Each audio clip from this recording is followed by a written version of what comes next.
The rain fell over the courtyard of the Hacienda de los Cuatro Vientos on the night that Alta Gracia Añorbe entered through the main gate with her wrists bound by an old rope and her bare feet sinking into the mud.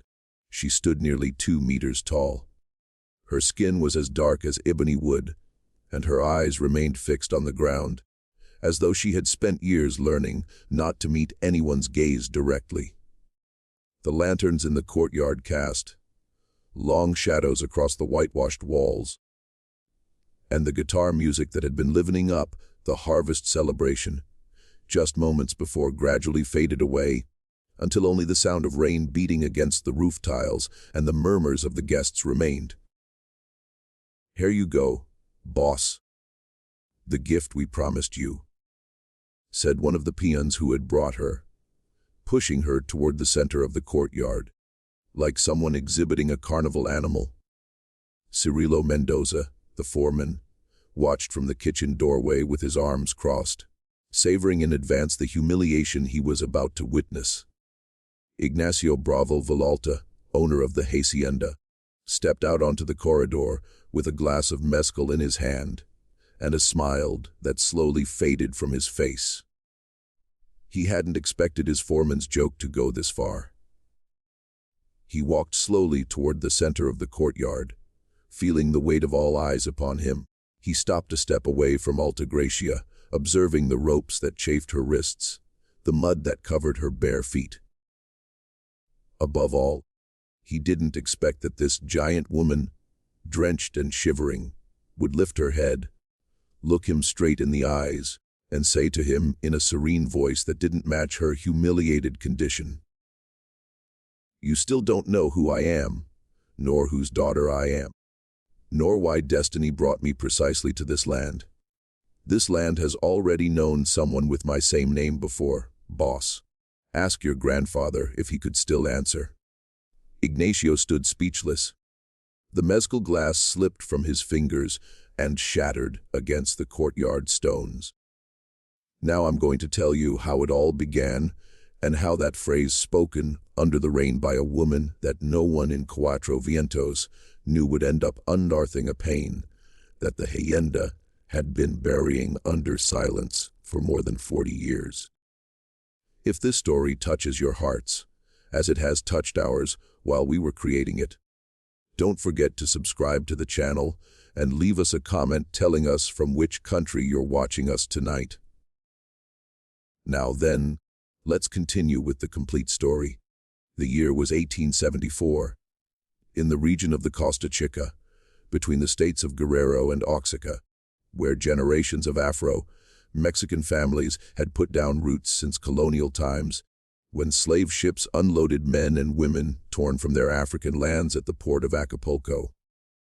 Coajinicuilapa, the town where Alta Gracia grew up, spread out among hills covered in tropical vegetation, very close to the coastline, where the humid heat of the Pacific mixed with the salty aroma rising from the nearby beaches.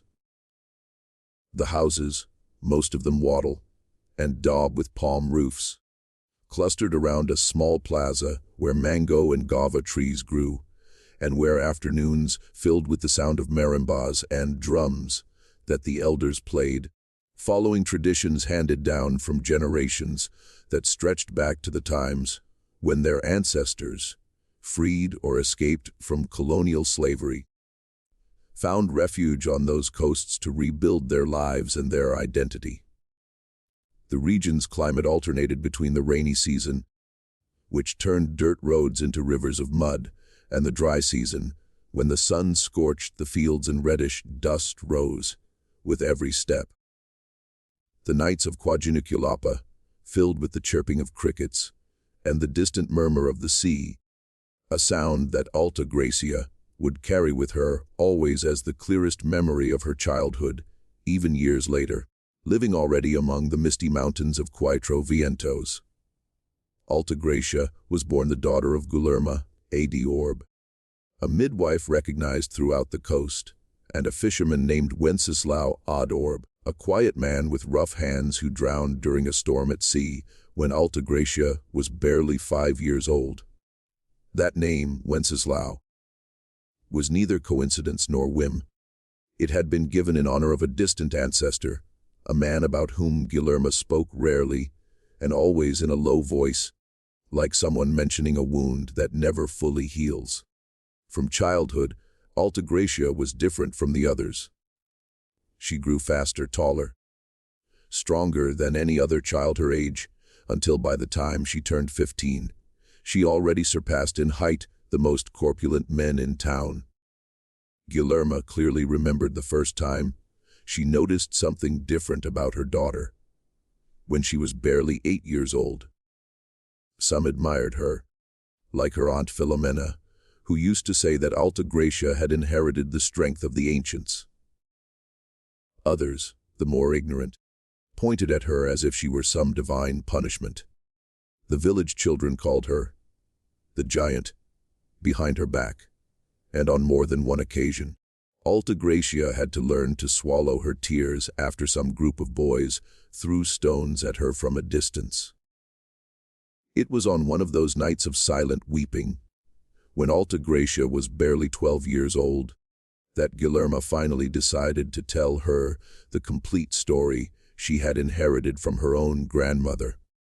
A story that until then she had only given her in disconnected fragments so as not to frighten her before her time. Sitting together by the hearth, with the sound of waves breaking in the distance, Guillermo took her daughter's hands and began to speak of the woman whose name Alta Gracia bore, her great-great-grandmother, old Alta Gracia, an enslaved woman who had worked generations earlier on a coffee plantation in the highlands, long before slavery was abolished in the country.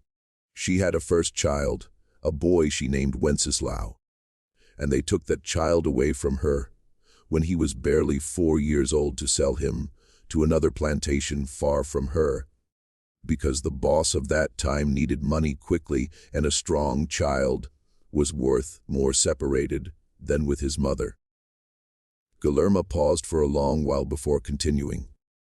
She never saw him again, but when she was finally freed, years later she had another daughter, your own great-grandmother.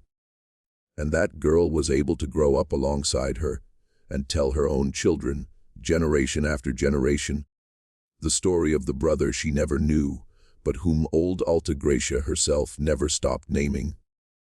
And ever since then, in this family, every time a girl is born with the strength and stature of the ancients, we give her the name of that woman so that the world remembers she existed, even though they tried to erase her. Alta Gracia kept that story like a painful treasure for years, not knowing that destiny, disguised as a traveling merchant with a false smile, would lead her exactly to the lands where that pain had begun. The Hacienda de los Cuatro Vientos, founded almost a century earlier by a man named Rutilio Bravo Salcido, Ignacio's great-grandfather, stood several leagues inland in a valley, surrounded by mountains, covered in fog during the early mornings, where the temperate climate allowed the cultivation of high-altitude coffee under the shade of gaiji and chalahite trees.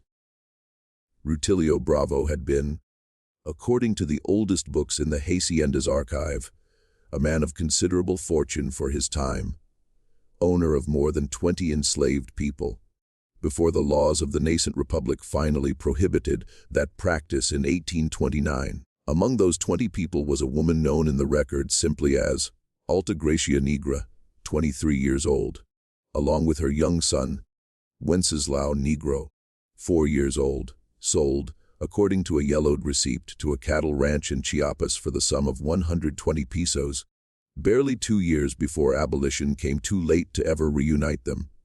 Ignacio Bravo Villalta, its current owner of Cuatro Vientos, was completely unaware of these details.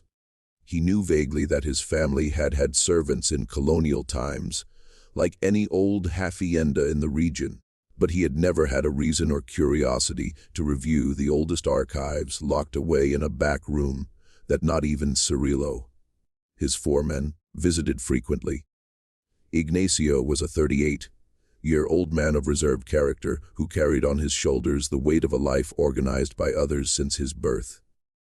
His father, Don Aurelio Bravo, had died 6 years earlier, leaving him not only the 4 property, but also a marriage commitment arranged since Ignacio was barely 20 years old.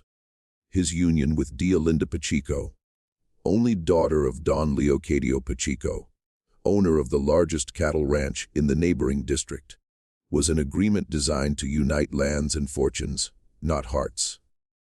Diolinda, a woman recognized for her beauty throughout the region, had accepted the commitment with the same practical resignation with which she accepted almost everything in her life, without illusion or rejection, like someone signing a necessary contract to sustain the world to which she belonged.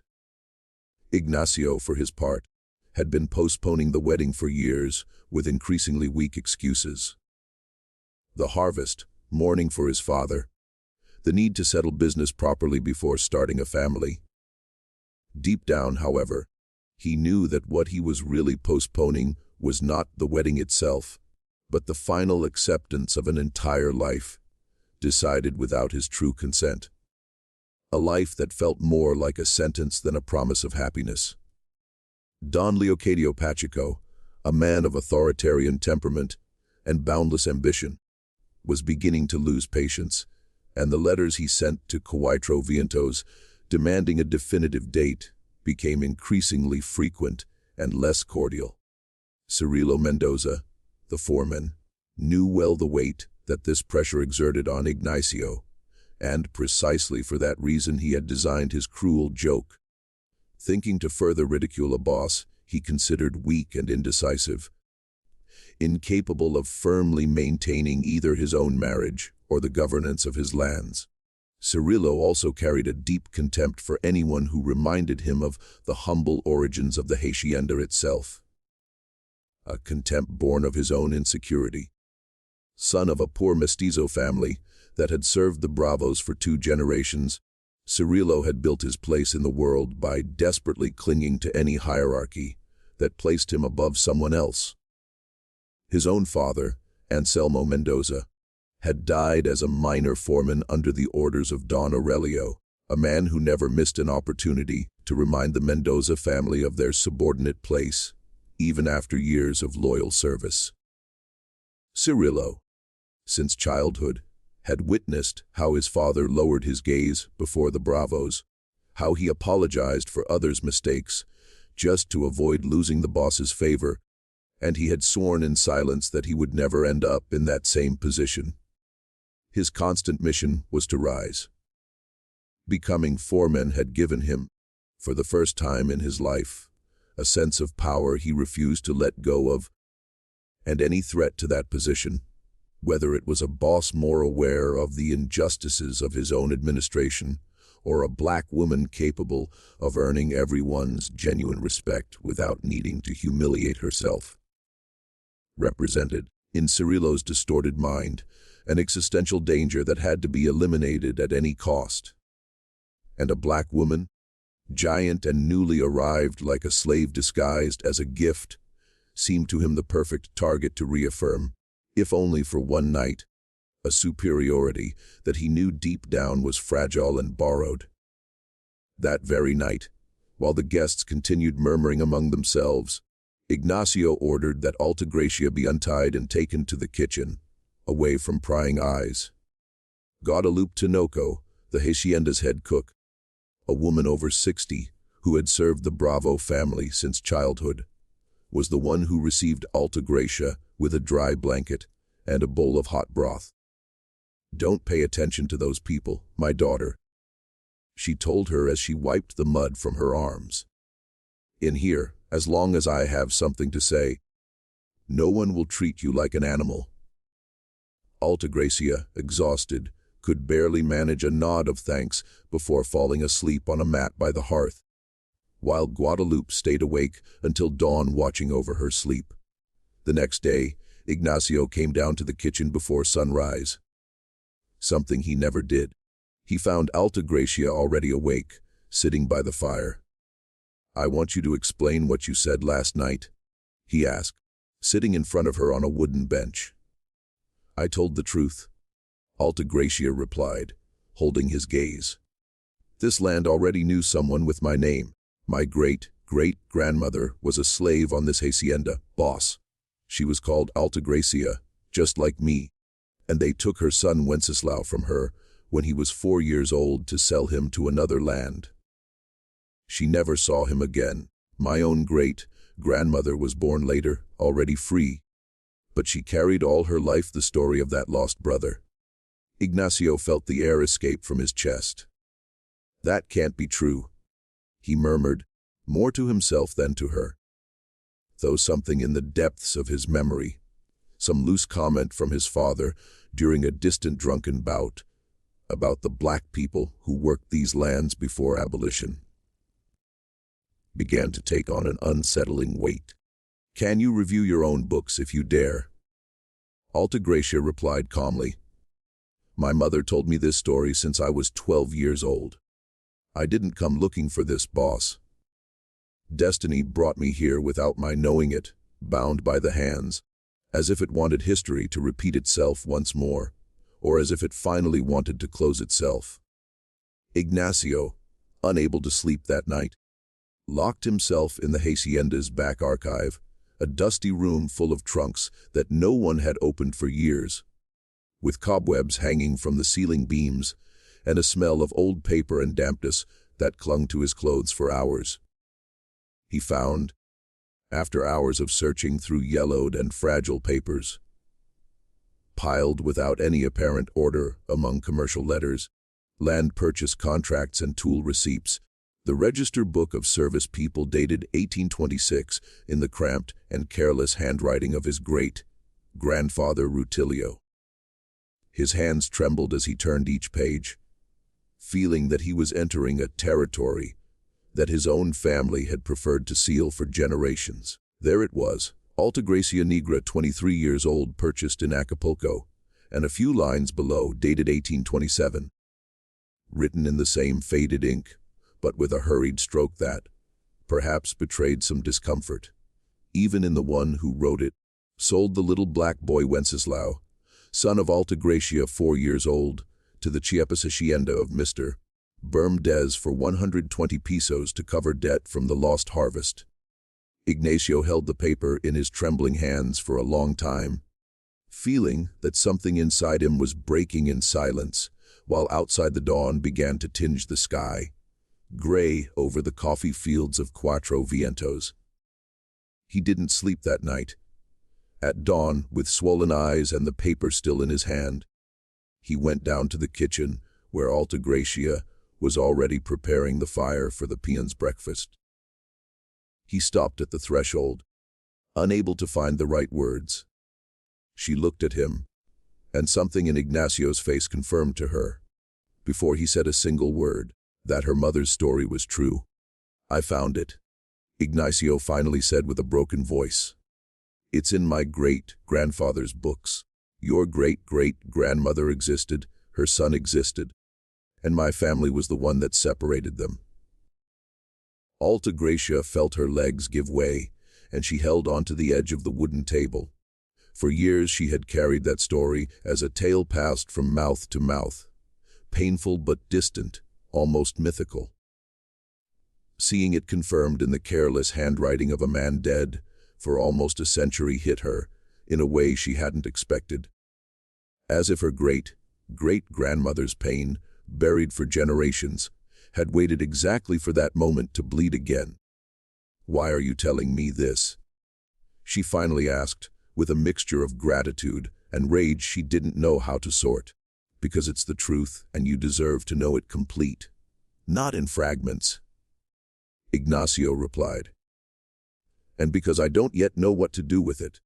But I do know I can't simply close this book and pretend I didn't read it. Guadalupe, who had heard the conversation from the pantry doorway, remained silent, understanding that something much bigger than a simple cruel joke had been unleashed that rainy night. In the days that followed, Ignacio couldn't get the image of that 4-year old boy out of his mind, torn from his mother's arms to settle a harvest debt.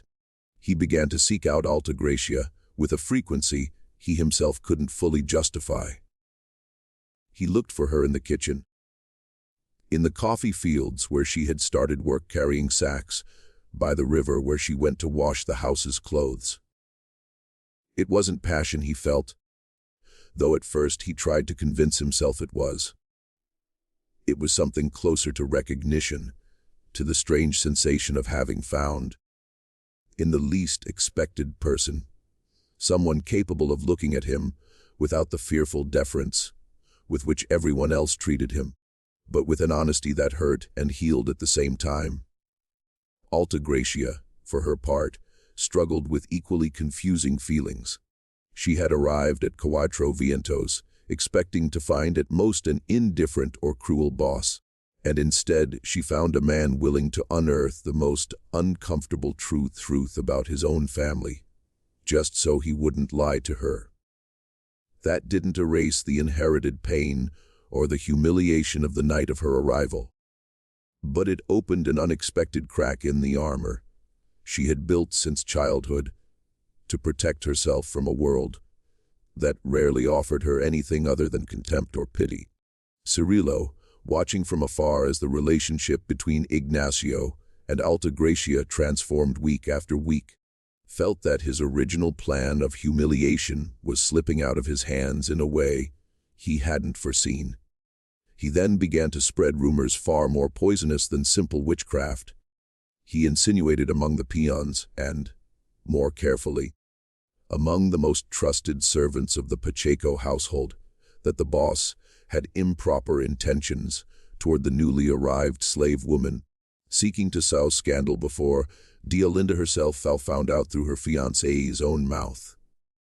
The news, distorted and exaggerated as rumors tend to travel, finally reached the ears of Don Leocadio Pacheco, who didn't take long to show up at Cuatro Vientos demanding explanations, arriving in his own carriage pulled by two black horses dressed in a formal suit that contrasted notably with the Hacienda's daily simplicity. "I'm hearing very unpleasant comments, Ignacio," said Don Leocadio with a sharp voice, sitting in front of the main office desk, tapping his fingers impatiently on the arm of the chair. "That you have a giant black woman parading around your hacienda, as if she were the lady of the house, and that my daughter, your fiancée, is becoming a subject of mockery at gatherings in the capital because of your behavior." Ignacio, feeling rage rising in his chest, but restraining it with effort, replied with forced calms, "What I do or don't do on my own hacienda is not for you to judge, Don Leocadio. And regarding my commitment to Diolinda, I will speak with her directly, not through the gossip of envious foremen." Don Leocadio left that afternoon with his face red with fury, slamming the office door so hard that one of the pictures on the wall fell to the floor, promising that this wouldn't end there. That very night, Ignacio sought out Alta Gracia by the river, where she used to sit at sunset, in the same place where generations earlier, though he still hadn't fully assimilated the coincidence, his great-grandmother had probably washed the Bravo family's clothes. He sat beside her in silence for several minutes, listening to the murmur of the water. "Don Leocadio came today," he finally said. "He's furious. He thinks there's something improper between us." Alta Gracia didn't answer immediately, watching the reflection of the moon breaking on the current. "And is there?" she finally asked with an honesty that left no room for evasion. Ignacio took a moment to answer, feeling that the words he had been avoiding for weeks finally demanded to come out. "I think so," he admitted in a low voice. "I think that since the night I saw you under the rain, telling me I didn't know who you were, something in me stopped being able to see the world the same way. And I don't know if that's right, or if I have the right to feel it, considering everything my family did to yours, but I can't keep pretending otherwise." Alta Gracia felt her heart race, but she also felt the weight of generations of pain, warning her that this was, at best, impossible, and at worst, a more elaborate trap than the previous ones. You're engaged to a woman of your own class, boss, and I descend from the slave woman from whom your great-grandfather snatched a child to sell far away from her. The world doesn't forgive such distances so easily. I know, Ignacio replied, and I'm not asking you to pretend those distances don't exist. I'm only asking you not to pretend, you and I, that what we feel doesn't exist either. Alta Gracia, with moist eyes she refused to let fall, stood up and walked away without answering, leaving Ignacio alone by the river, listening to the water run over the same stones that his great-grandfather had probably stepped on without any guilt. The following days brought with them a silent tension between the two, a careful distance that neither could fully maintain. Guillerma, informed by letter of what her daughter was going through in Cuatro Vientos, since Alta Gracia, unable to keep so much pain and confusion to herself, had written to her telling everything, including the revelation about the great-grandmother, responded with words that Alta Gracia read over and over until she memorized them. I can't tell you what to do with your heart, daughter. But if I learned one thing helping people be born and die in this town, it's that the pain of those who came before should not become a prison for those who come after. Your great-grandmother suffered so that someday someone of her blood could freely choose what she never could. Don't let her pain steal that freedom from you as well. It was precisely during this period of uncertainty that Guillerma's health began to deteriorate alarmingly. A persistent cough that at first seemed like a simple seasonal cold transformed in weeks into a lung disease that Guillerma's own traditional remedies, expert in herbs as she was, could no longer contain. Filomena, her sister, sent urgent news to Cuatro Vientos through a muleteer, asking that Alta Gracia return as soon as possible if she wanted to make it in time to say goodbye. Ignacio, upon hearing the news, didn't hesitate for a moment to offer his own carriage and personally accompany Alta Gracia to Cuajinicuilapa, a gesture that provoked new gossip among the peons, but which no longer mattered to him at all. The journey of more than a day and a half along dirt roads that the rainy season had made treacherous passed almost in silence, with Alta Gracia sunk in an anguish that not even Ignacio's presence could fully alleviate. They arrived in Cuajinicuilapa at nightfall on the second day, finding Guillerma consumed by fever, breathing with a painful effort that could be heard from the house's doorway. Alta Gracia knelt beside her mother's mat, taking her bony hands in hers, while Filomena wept silently in a corner. Guillerma, with her eyes barely half open, recognized her daughter and managed a weak smile. You came, she whispered with a barely audible voice. I knew you would come. For the next 3 days, Alta Gracia didn't leave her mother's bedside for a single moment, applying every remedy she knew. Every herb that Guillerma herself had taught her to prepare since childhood, feeling the devastating helplessness of not being able to heal the woman who had taught her everything she knew about healing others. Ignacio, not quite knowing what place he occupied in that intimate morning, stayed nearby but respectful, helping where he could, getting additional medicines from the nearest town, holding candles during the nightly vigils, preparing broths alongside Filomena in the small kitchen of the house. It was during the early morning of the 4th day, with the rain gently beating against the palm roof, that Guillerma Añorbe died with her daughter's hand in hers, and the last words she managed to utter were dedicated not to a lament, but to a blessing. Don't be afraid of what you feel for him, daughter. Love that is freely chosen is the only inheritance that can truly break the chains of those who could never choose. Alta Gracia cried, as she didn't remember ever having cried before. A pain that rose from the deepest part of her chest, mixing the recent loss with entire generations of grief that her family had never had the chance to fully mourn. The grief of old Alta Gracia for her snatched-away son, the silent grief of so many women of her lineage who had learned to survive by swallowing their pain, so as not to break in front of their own children. Ignacio, witnessing that pain from a respectful distance, felt his own heart break in solidarity.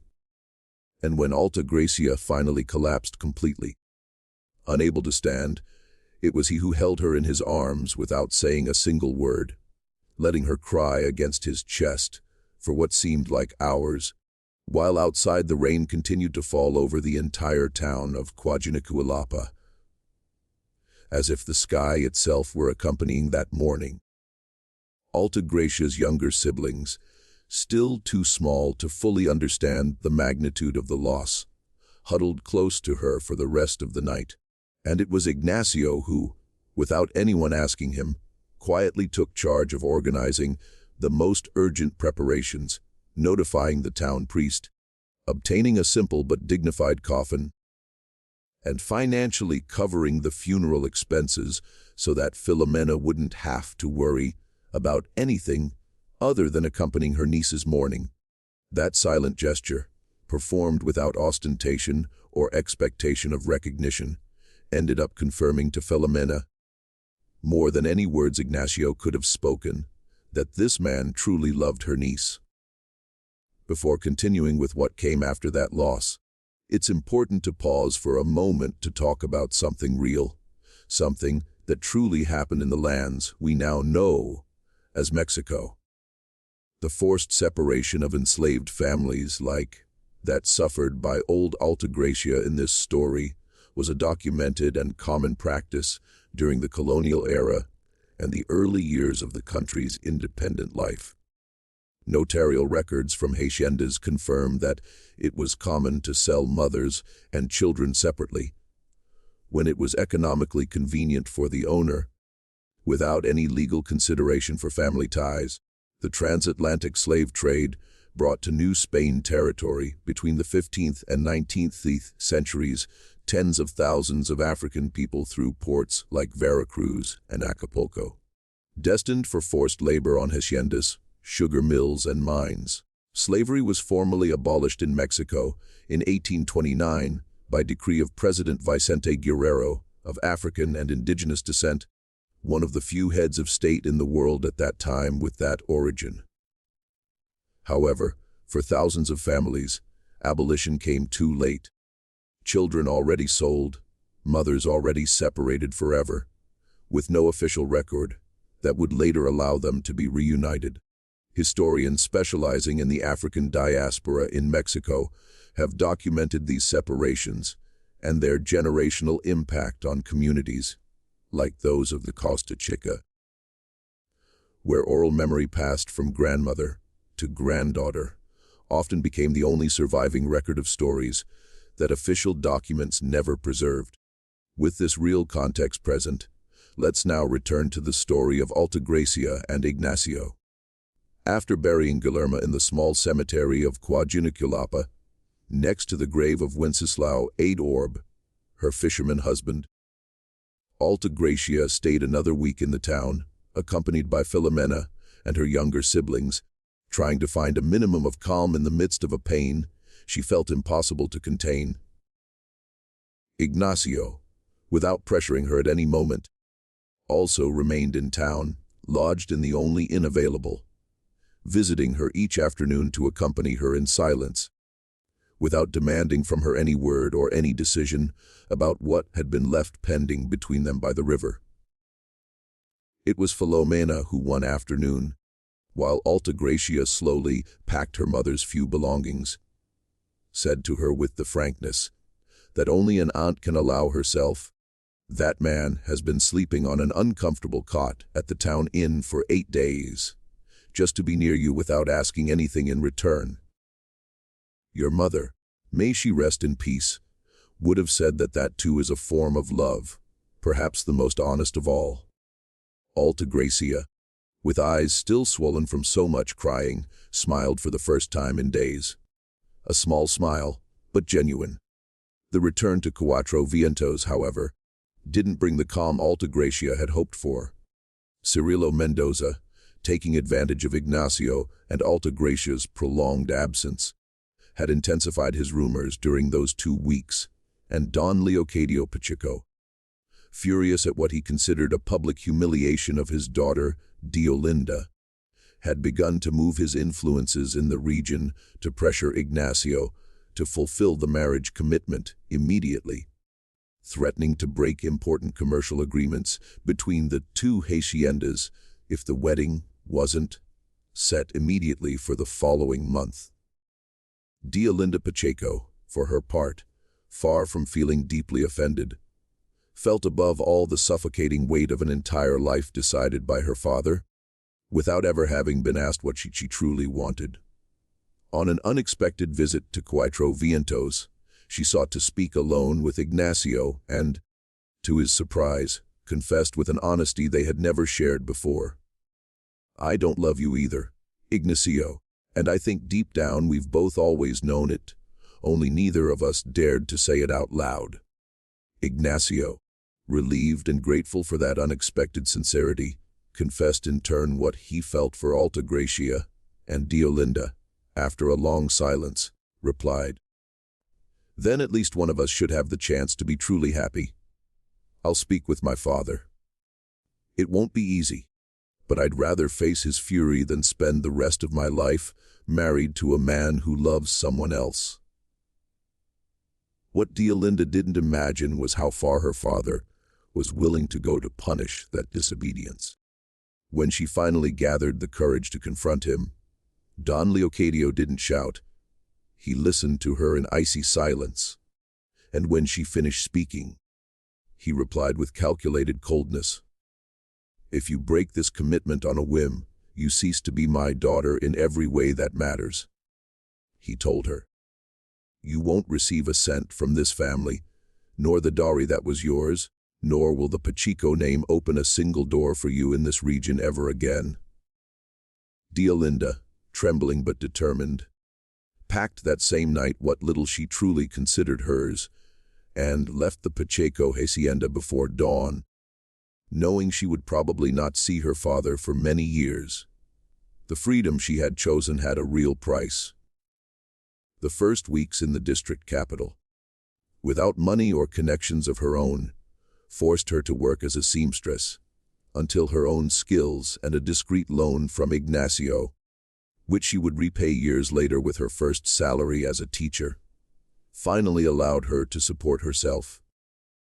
That same confrontation, besides costing Diolinda her inheritance, left Don Leocadio consumed by a fury that no longer found an outlet in his own daughter, now out of his reach.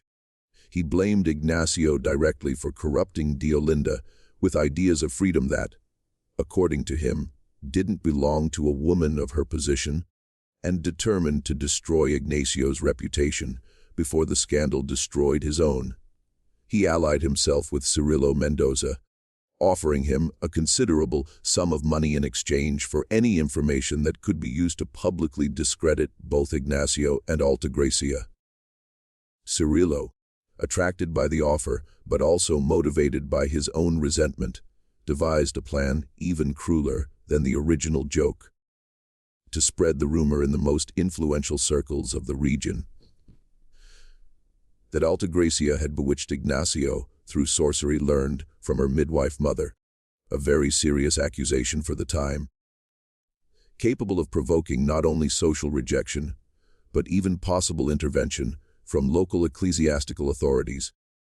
Still influential in matters of superstition and witchcraft in rural areas of the country.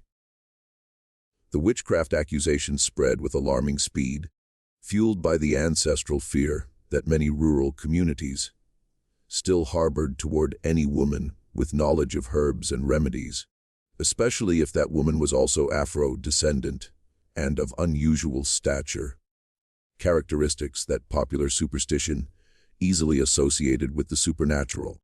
One Sunday, while Alta Gracia accompanied Guadalupe to the small market of the town near Cuatro Vientos, a group of women frightened by Cirillo's rumors began to openly point at her, refusing to sell her merchandise, spitting on the ground when she passed near them, murmuring protective prayers, as if her very presence represented a real danger.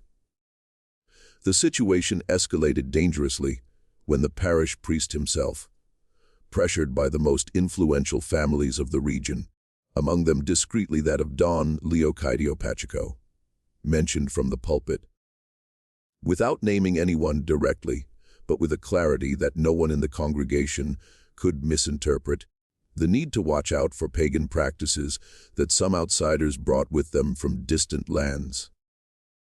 That very night, a group of men led by relatives of Don Leocadio, emboldened by alcohol and accumulated fury, showed up on the outskirts of Cuatro Vientos with lit torches, demanding that the witch be handed over to be judged according to the old customs of the town.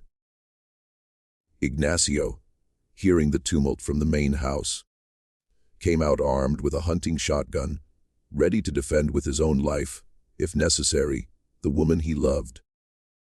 He positioned himself in front of the kitchen door, where Alta Gracia and Guadalupe remained sheltered, and faced the mob with a firmness that surprised everyone present, including himself. "The first one who tries to cross this door will have to face me first," he declared with a steady voice, without lowering the weapon.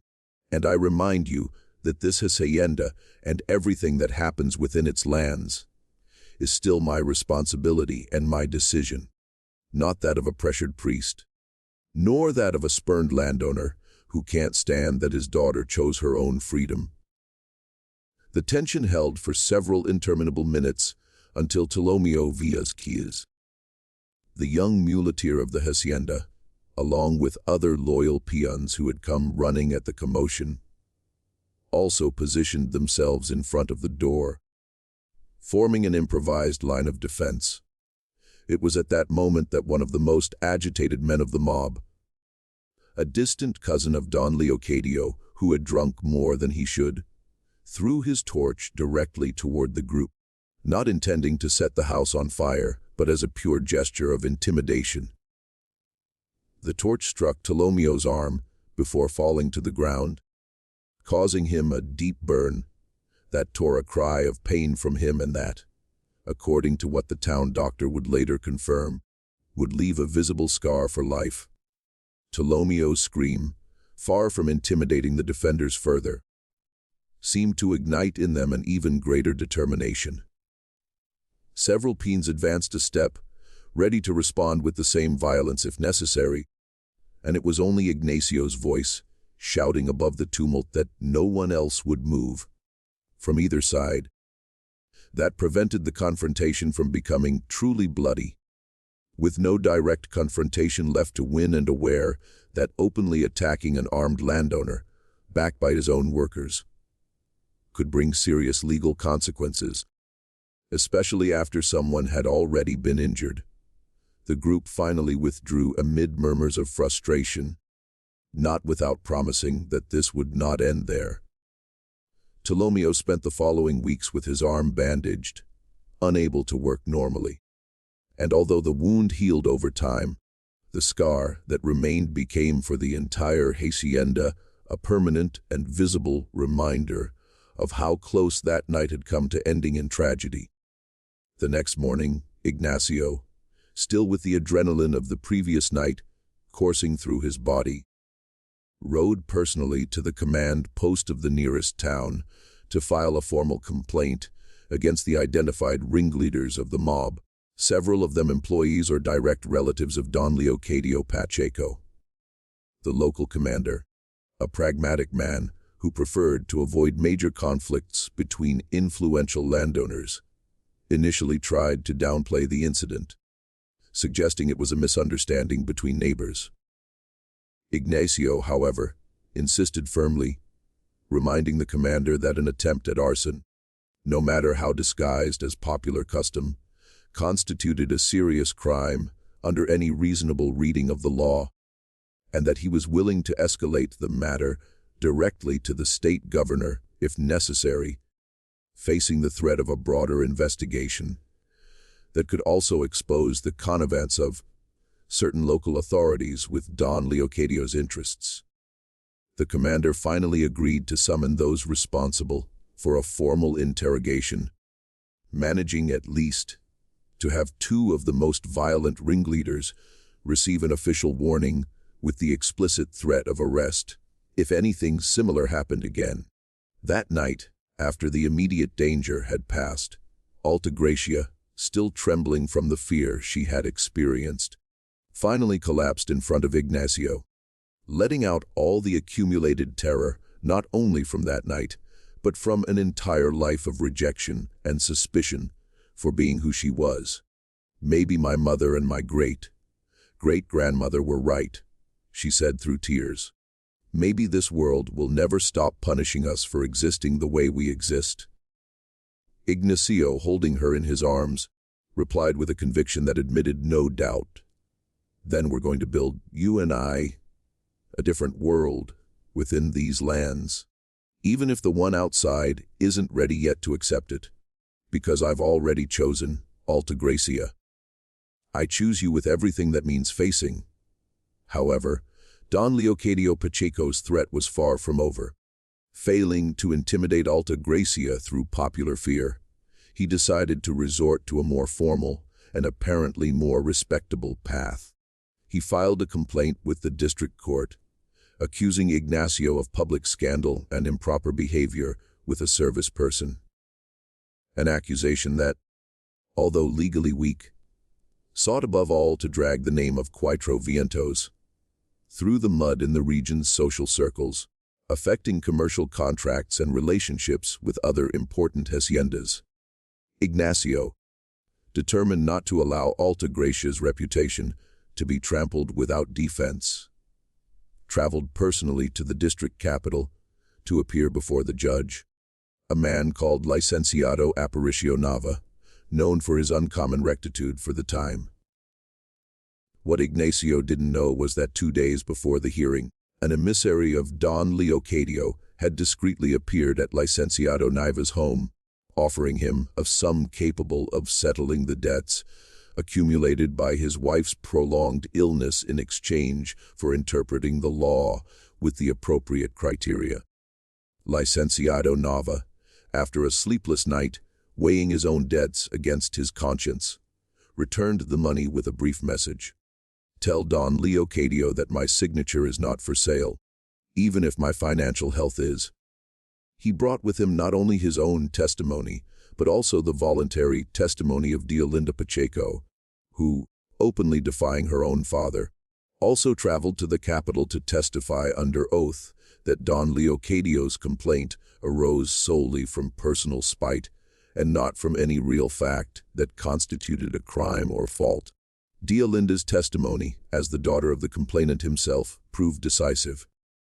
Licenciado Nava, after carefully listening to both sides and reviewing the lack of real, legal basis behind the accusation, formally dismissed the complaint, also leaving a serious warning to Don Leocadio about the improper use of the judicial system to resolve personal disputes.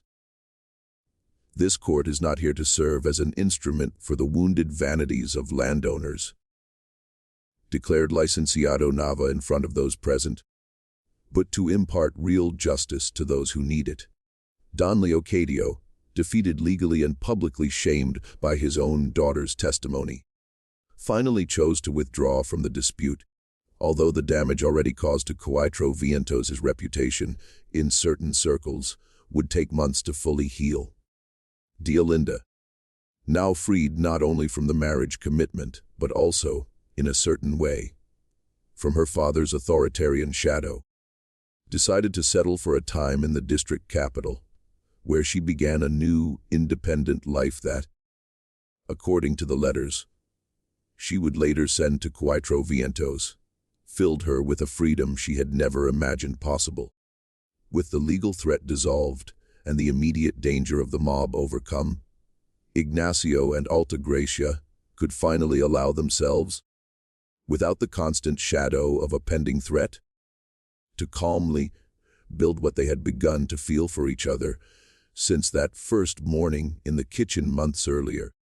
It was not a simple process nor free of doubts. Alta Gracia, still carrying the recent grief for her mother and the historical weight of generations of pain, needed time to allow herself to believe that this happiness would not be taken from her like so many other things had been taken from the women of her lineage.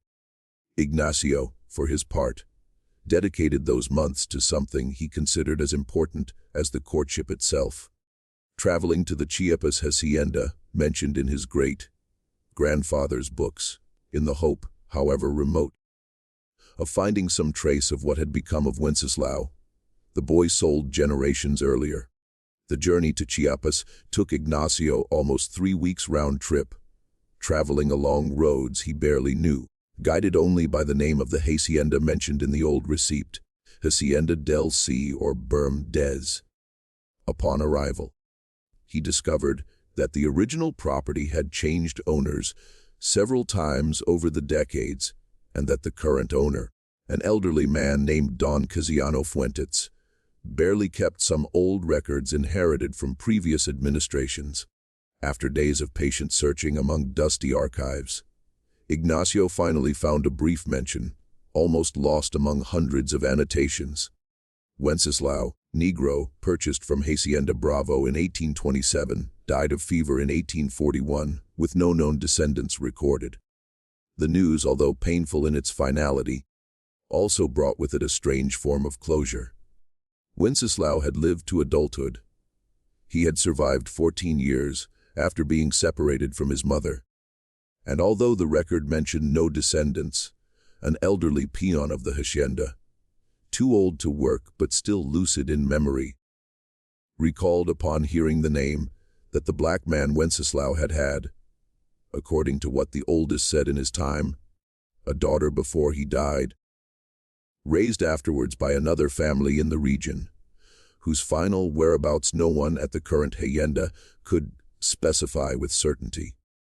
Ignacio returned to Cuatro Vientos with that incomplete but significant information and gave it to Alta Gracia with the same care with which months earlier he had given her the original sales receipt. "I couldn't find your descendants with certainty," he confessed. "But I know that Wenceslao lived, that he reached adulthood, and that perhaps somewhere in this country there are still distant cousins of yours who don't even know they share this same story with you." Alta Gracia, holding that paper in her hands, felt that something inside her, a wound that had been open for generations, was finally beginning to close.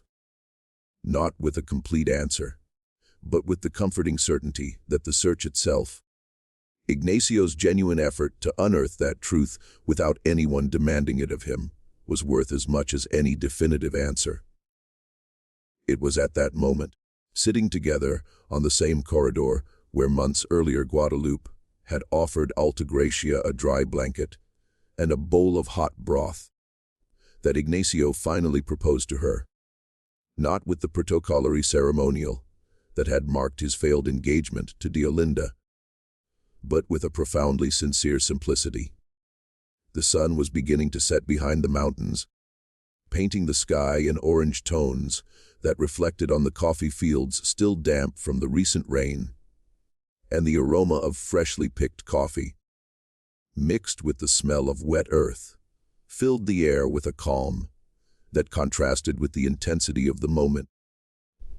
"I can't give back to you what my family took from yours," he told her, holding her hands in his, noticing how they trembled slightly, not from fear, but from an emotion held in check for months. "But I can promise you that from here on, every decision about your life will be yours, freely chosen. Starting with this one. Do you want to marry me, Alta Gracia Añorbe? Not as boss and servant, not as heir and descendant of a historical debt, but simply as two people who decided to love each other despite everything the world placed in their path. Alta Gracia, with tears that this time came from joy and not from pain, said yes, and for the first time since her mother's death, she felt that life was giving back to her, even if in small doses, some of the happiness that had so often eluded her path. The news of the engagement spread quickly throughout the Hacienda, received with genuine joy by most of the workers, who for months had been silent witnesses to everything Alta Gracia had faced since her arrival. Guadalupe, upon hearing it, couldn't contain her tears, embracing Alta Gracia as if she were her own daughter.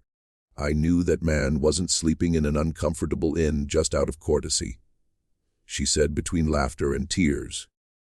Filomena, informed by letter, traveled especially from Cujunaculapa, along with Alta Gracia's younger siblings, to meet Ignacio in person.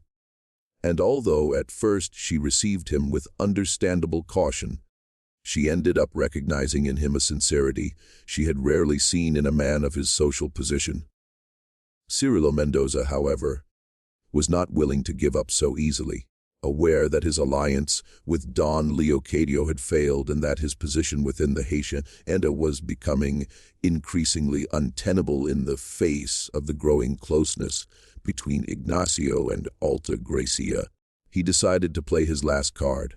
One night, taking advantage of Ignacio's being in the district capital, finalizing the legal paperwork for the marriage, he tried to convince a small group of disgruntled peons, those who still harbored resentment toward Alta Gracia, the witchcraft rumors never having been fully dispelled in their minds, to sabotage the recently harvested coffee fields by burning part of the stored production in the main warehouse, with the intention of later blaming dark forces associated with Alta Gracia and thus rekindling the popular fear that had served him so well before.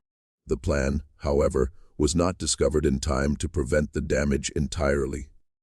Tolomeo, still with his arm bandaged from the mob's burn, suspicious of Cirilo's unusual nighttime movements in the days leading up, decided to mount a discreet guard near the warehouse, but arrived barely seconds after the conspirators had already thrown the first torches against the stacked sacks near the entrance. The fire caught with alarming speed among the dry material, and although Tolomeo gave the alarm immediately, allowing the rest of the peons loyal to the Hacienda to form a chain with buckets of water from the nearest well, by the time they managed to fully control the flames, almost a quarter of that season's stored harvest, months of work by dozens of families, had been reduced to ashes. The economic loss was considerable, and even more painful was the certainty shared by all the peons that night that the fire had not been a climatic accident or an impersonal misfortune, but the deliberate betrayal of a man who until recently had governed their wages and their debts. Cirilo, however, did not manage to escape without being identified. One of the peons who participated in the plot, repentant upon seeing the real magnitude of the damage caused and fearful of the legal consequences, confessed everything to Ignacio that same dawn, allowing Cirilo to finally be confronted with irrefutable evidence of his betrayal. When Ignacio returned from the capital and learned what had happened, he summoned Cirilo to his office for the last time. There was no room this time for understanding or second chances. The attempted sabotage, combined with months of malicious rumors and the alliance with Don Leocadio Pacheco, represented a betrayal too grave to be forgiven. "I gave you the opportunity to rebuild something worthy on these lands, Cirilo, despite everything you did from the beginning," Ignacio told him with firmness. "But you chose over and over the path of destruction. I cannot allow you to continue being part of Cuatro Vientos." Cirilo, with no room for excuses, was definitively dismissed from his post and expelled from the Hacienda that same afternoon, leaving without saying goodbye to anyone, carrying with him the weight of an entire life, built on resentment and manipulation, without ever having managed to find the peace he so envied in others. With Cirilo finally out of the Hacienda, the preparations for Ignacio and Alta Gracia's wedding could proceed without the constant shadow of sabotage or pending threats. Ignacio insisted that the celebration reflect equally both the traditions of the Bravo family and the Afro-Mexican roots of the Costa Chica, of which Alta Gracia felt deeply proud. A symbolic gesture that for many in the region represented, without the need for grand speeches, the belated but sincere reconciliation between two stories that the Hacienda itself had kept separate for almost a century. The date was set for a Saturday in late October, coinciding with the season when the coffee fields of Cuatro Vientos looked their greenest after the last rains of the year. Guadalupe took charge personally of coordinating the kitchen, insisting on preparing both traditional regional dishes and some recipes that Filomena brought especially from Quijiniculapa. Zarandero fish, rice with coconut, and a light mole that combined spices from both culinary traditions into a single dish that Guadalupe jokingly dubbed the mole of the two coasts. On the wedding day, the small chapel of Cuatro Vientos filled with peons, family members, and some neighboring landowners who, after months of scandal, had finally decided to accept the invitation as a sign of respect for the courage Ignacio and Alta Gracia had shown in sustaining their love against all odds. Diolinda Pacheco, to everyone's surprise, traveled especially from the district capital to attend the ceremony, sitting in the front row next to Filomena, in a gesture of genuine friendship that had grown between the two women since the trial against Don Leocadio. Alta Gracia walked to the altar dressed in a simple but elegant outfit, made by a seamstress from the town with brightly colored fabrics that recalled the traditional costumes of her native land, carrying in her hands a small bouquet of wildflowers gathered that same morning by Filomena's younger children. Ignacio, waiting for her at the altar with eyes moist with an emotion he didn't try to hide, felt that that moment represented much more than the union of two people. It represented, in some impossible to fully name way, a belated act of justice toward a story of pain that his own family had provoked generations earlier. During the ceremony, the priest who officiated the wedding, a young parish priest recently arrived in the region, much more open than his predecessor to the changing realities of his congregation, spoke some words that would remain engraved in the memory of those present. Today we are not only uniting two lives, but witnessing how love, when held with honesty and courage, is capable of healing wounds that neither time nor silence could close on their own. At the end of the ceremony, the music of marimbas and drums filled the courtyard of Cuatro Vientos, the same courtyard where barely a year ago Alta Gracia had arrived bound and humiliated under the rain. And this time, the sound of the celebration didn't fade out of shame, but extended until dawn, celebrated by all present, without distinction of origin or class. Before closing this story, we want to share with you one last real historical fact that gives context to everything you've just heard. Marriages between people of different racial and social origins in 19th century Mexico, although legally possible after the abolition of colonial castes in 1821, still faced enormous social barriers, especially in regions where hierarchies inherited from the colonial period persisted strongly. Parish archive documents, however, record real cases of unions between landowners and Afro-descendant or indigenous women that, although in the minority and frequently the subject of social scandal, managed to sustain themselves over the years, especially in rural areas away from the most rigid circles of the capital.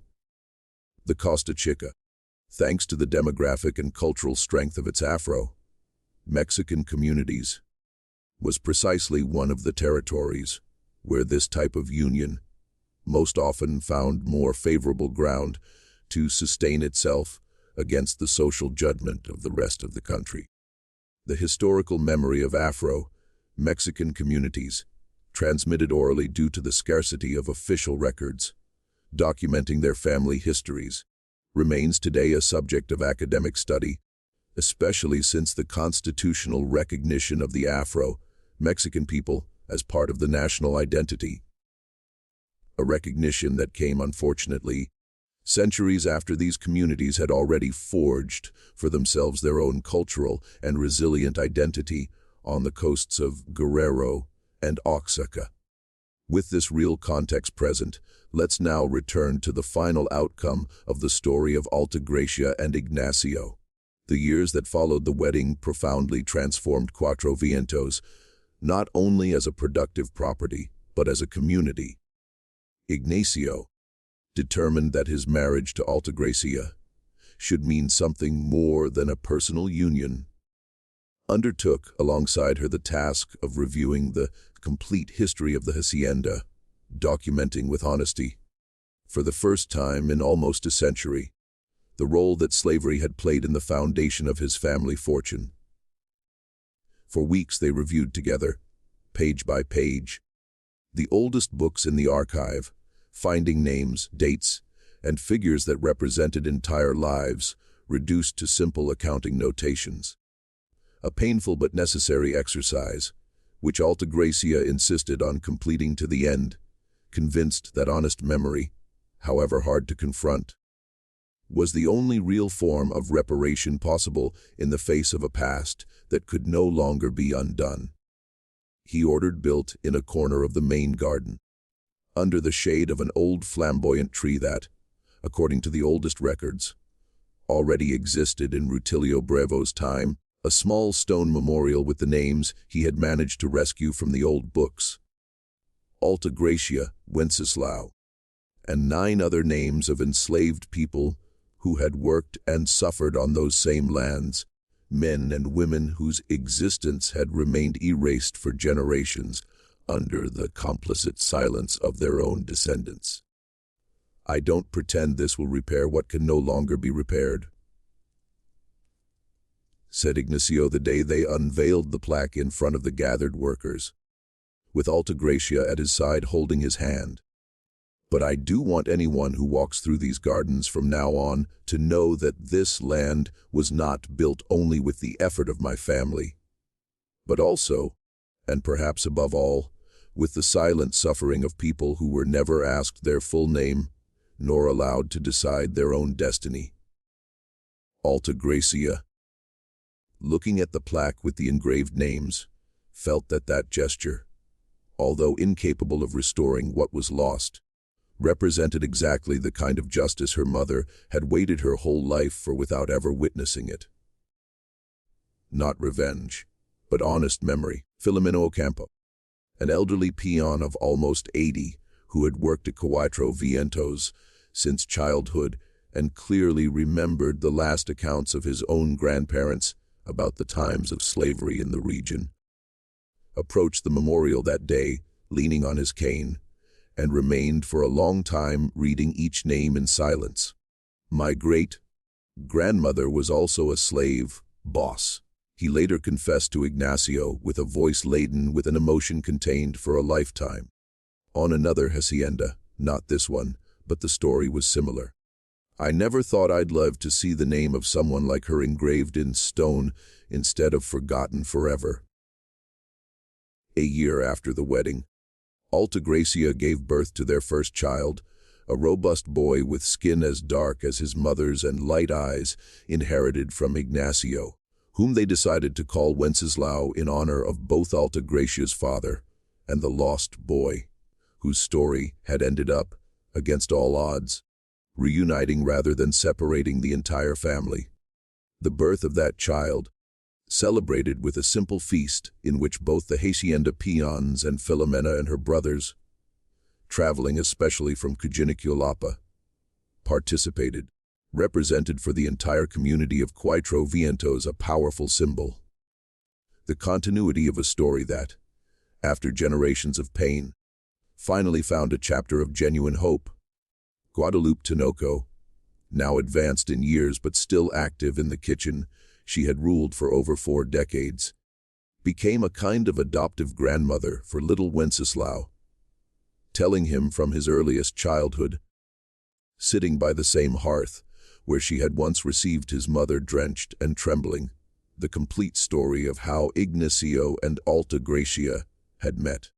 Your mama arrived at this hacienda with her hands tied, my boy, so they could laugh at her, Guadalupe would say while the child listened with wide eyes. And instead of breaking, she showed them all that dignity is not measured by the size of the chains they put on you, but by the firmness with which you decide to stay standing. Tolomeo Vizquez, whose loyalty and vigilance had been decisive in thwarting the sabotage planned by Cirillo, was appointed by Ignacio as the new general overseer of the hacienda, a position he performed with the same honesty and dedication that had always characterized him as a muleteer. Over time, Tolomeo also formed his own family, marrying a young teacher who had arrived in the region to collaborate in the small school that Alta Gracia, following the example of generosity her own mother had taught her with knowledge, decided to found for the children of the Cuatro Vientos workers. Convinced that none of the families now living in peace on those lands should grow up without the possibility of learning to read and write. Given the real extent of the damage caused, the loss of a quarter of the harvest, a fire that could have claimed lives if the wind had blown in another direction. That night, Ignacio was not content this time with a simple expulsion. He filed formal charges before the same Licenciado Aparicio Nava, who months earlier had dismissed Don Leocadio's complaint, and the judicial process that followed exposed, in addition to the fire, Cirillo's secret alliance with Don Leocadio Pacheco, who had partly financed the sabotage without getting his hands directly dirty. Cirillo was sentenced to 3 years of forced labor on the district's public road construction. A sentence that, although severe, turned out lighter than it could have been thanks to a gesture that surprised the entire hacienda. It was Alta Gracia herself who, before the final sentence, asked to speak with the judge to request partial clemency, not out of compassion for Cirillo's actions, which she considered unforgivable, but because, as she explained, the hatred that man carried also was not born from nothing, and punishing him without trying to understand its origin only perpetuates the same cycle of silence that almost destroyed my own family. The judge, moved by that unusual argument coming precisely from the most direct victim of the plot, reduced the original sentence from 5 years to 3, leaving a record in the file that the aggrieved party herself had requested moderation. Little was known of Cirillo Mendoza after he served his sentence. Some muleteers who traveled through the region reported having seen him, a much older man, visibly worn down by years of forced labor, settled in a distant town where no one knew his story, working as a day laborer on various properties in the district, always alone, always distant, carrying the weight of an entire life built on resentment that he never managed to fully transform into anything else. Although those who dealt with him in his final years assured that there was no longer any trace of his former calculated cruelty, but merely the silent exhaustion of a man who had finally lost all the energy he once dedicated to hating. Ignacio, although he felt no desire to seek him out or reconcile with him after the sabotage betrayal, also did not harbor lasting hatred toward him, preferring to focus his energy on building alongside Alta Gracia the future. Both had chosen, rather than constantly reliving the past, that Cirillo represented. Don Leocadio Pacheco, for his part, never managed to fully recover the social prestige that the failed complaint and his own daughter's public testimony had cost him. Diolinda settled permanently in the district capital, built an independent life dedicated to teaching, far from both her father's authoritarian shadow and any imposed marriage obligations, maintaining with Alta Gracia a sincere friendship that endured through the years through frequent letters, in which both women shared over time the joys and difficulties of their respective freely chosen lives. However, the story of Alta Gracia and her great-grandmother still had one last chapter pending. 4 years after the wedding, a merchant who periodically traveled the route between Cuatro Vientos and Chiapas, upon hearing by chance in an inn the story of the search Ignacio had undertaken some time ago, mentioned having known in a town near Tuxtla a family with the surname Bermta des Wenceslao that preserved, according to what they themselves told, a family story about an enslaved ancestor who had arrived at that hacienda from distant lands, being barely a child. Ignacio, upon hearing that reference, felt his heart race in a way he hadn't experienced since the original search in the Chiapas Hacienda archives.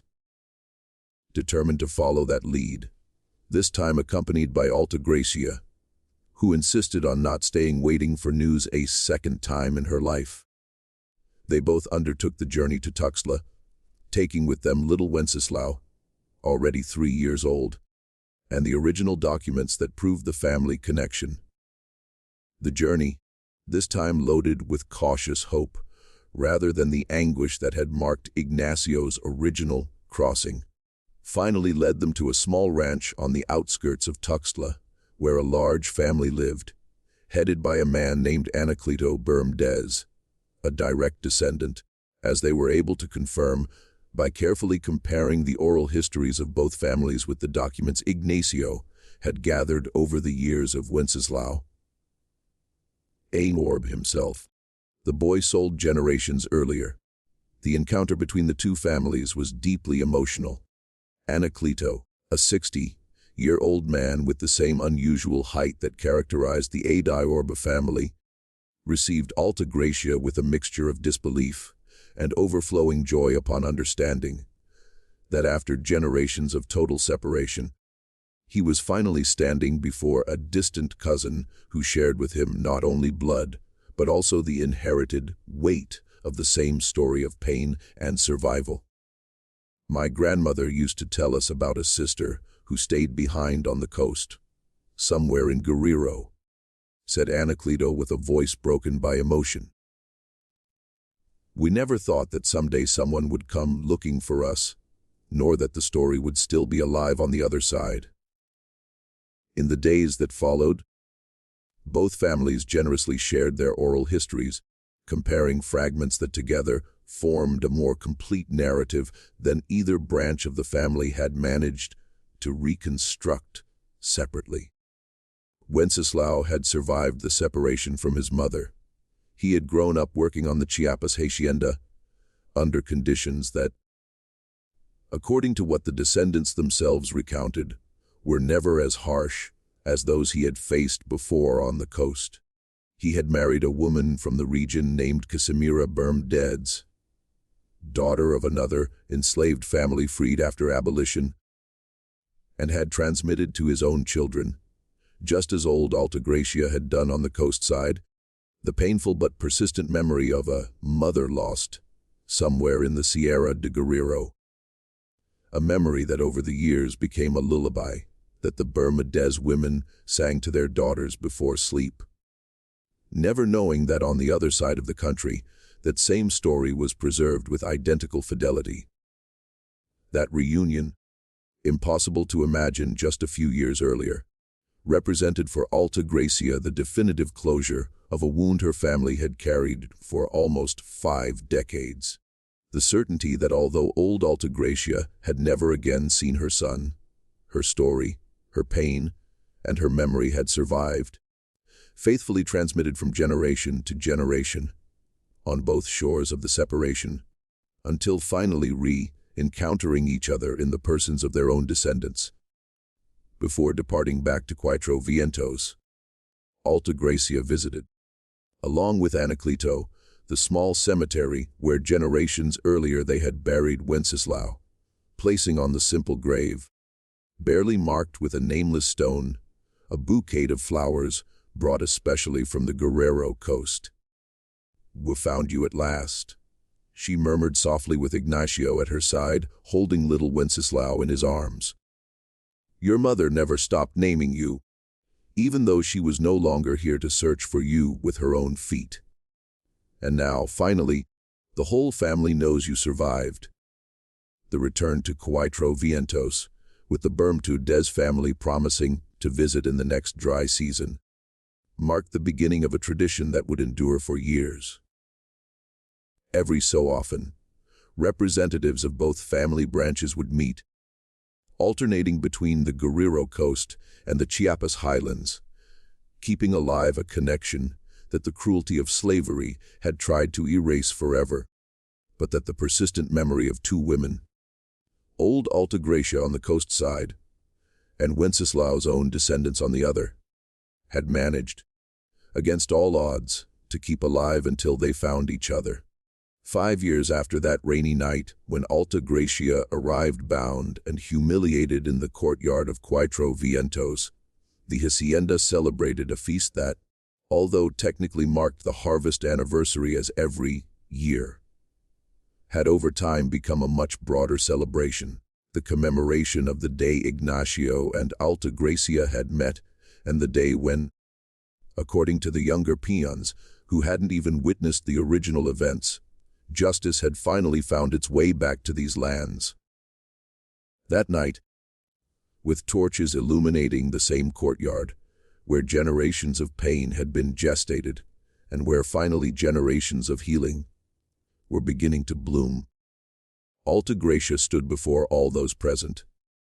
Relatives from the coast and the highlands, friends like Diolinda, who traveled every year especially for the occasion, and spoke words that, according to what those present would later recount, remained engraved forever in the collective memory of Cuatro Vientos.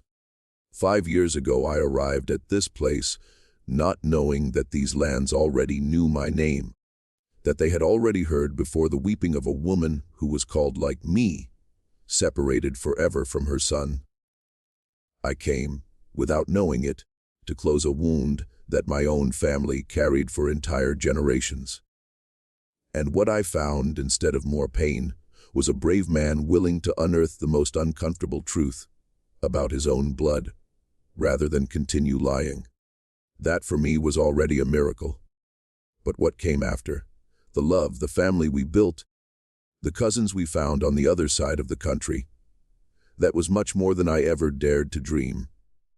Ignacio, taking Alta Gracia's hand in front of everyone, added with a voice laden with an emotion he no longer tried to hide. My great-grandfather separated a mother from her son on these same lands almost 50 years ago, and for generations my family preferred silence over the truth.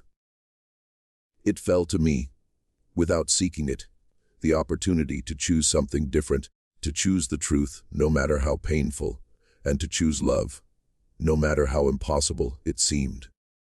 And today, in front of all of you, I can say with my whole heart that that choice was the best decision of my entire life. Those present, many with tears in their eyes, raised their glasses in a toast that lasted for hours, while the music of the marimba mixed for the first time in a permanent way in the history of the Hacienda with the traditional sounds that Filomena and her family had brought from the coast.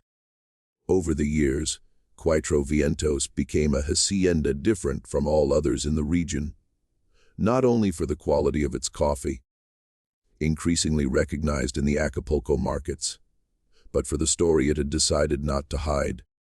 Travelers and merchants passing through the region began to hear from the peons themselves the complete account of what had happened, The cruel joke Cirillo had devised, Alta Gracia's courage in facing humiliation with dignity, the discovery of the Bravo family's slave-owning past, and the love that had arisen against all odds among the ruins of that painful truth.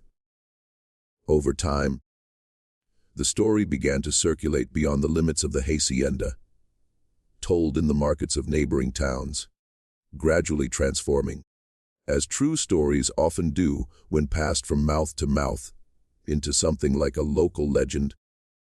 Although those who lived it knew perfectly well that every word of that rainy night had been real, little Wenceslao grew up hearing the complete story of his ancestors, both from his mother's side and his father's side, without Ignacio and Alta Gracia ever trying to soften or sweeten the most painful part of that account.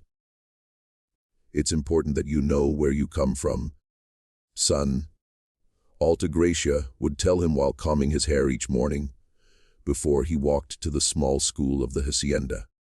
"Not so that you carry guilt or resentment, but so that you understand that people's dignity should never be measured by what others decide to do to them, but by the way they themselves decide to move forward." Over the years, Wenceslao Bravo Añorbe, as his full name was recorded, would become a man deeply committed to the historical memory of his own family, dedicating much of his adult life to documenting and preserving, with the same care his father had shown in that first search in the dusty archives of the Hacienda, the stories of other Afro-Mexican families of the region, whose roots, like his own, had been on the verge of being lost forever under the weight of silence and oblivion.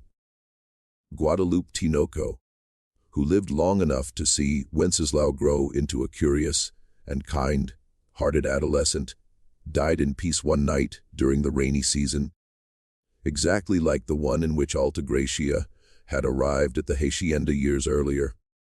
Surrounded by the love of the family she had helped build with her silent goodness. In her honor, Ignacio and Alta Gracia decided to name the new healing house of the Hacienda, built following the model Guillerma had once dreamed of for her own town, as Casa Guadalupe, a space where women of the region could receive medical care and learn, just as Alta Gracia had learned from her own mother, the herbal knowledge that for generations had been transmitted only orally. Alta Gracia, already advanced in age, with her hair beginning to show silver strands among her dark curls, used to sit each harvest season on the same corridor where it all began, watching her own grandchildren run among the coffee fields, still unaware of the full magnitude of the story they carried in their blood. On those tranquil afternoons with Ignacio at her side, now with completely white hair, but the same honest gaze she had recognized from that first morning in the kitchen, Alta Gracia would often reflect aloud on the path traveled. "I never imagined on the night I arrived bound under the rain that I would up growing old in this same place, surrounded by so much love," she would tell him. Ignacio, taking her now wrinkled hand but still strong, would always respond the same way. "I didn't imagine either that the cruelest joke someone tried to play on me would turn out to be the best gift life ever gave me." The memory of old Alta Gracia, the great-great-grandmother, whose name and whose pain had traveled through entire generations until arriving transformed to an ending she could never have even dreamed of, remained engraved not only on the stone plaque in the garden of Cuatro Vientos, but in the very family tradition that Alta Gracia and her descendants kept alive for decades. Every time a girl was born in the family, with the strength and stature characteristic of their lineage, she received the name Alta Gracia, not anymore as a reminder of unresolved pain, but as a tribute to a story that after almost 5 decades of silence had finally found its own deserved ending of justice. The coffee fields of Cuatro Vientos, which had once been watered with the forced sweat of enslaved people whose names were on the verge of being lost forever in oblivion, became over the years the living symbol of a different story, proof that although the past cannot be undone, nor its wounds completely erased, it is possible, with courage and honesty, to build on those same painful roots a future capable of healing what entire generations had given up as irremediably lost. And so, amid the aroma of freshly picked coffee and the distant echo of the marimba that every harvest season resounded again in the main courtyard, the story of Alta Gracia Añorbe and Ignacio Bravo Villalta became a living legend of the Costa Chica and the Chiapas highlands alike, transmitted from generation to generation as an eternal reminder that neither the deepest cruelty of the past can finally extinguish the genuine possibility of love and dignity when someone courageously decides to face the complete truth instead of perpetuating silence.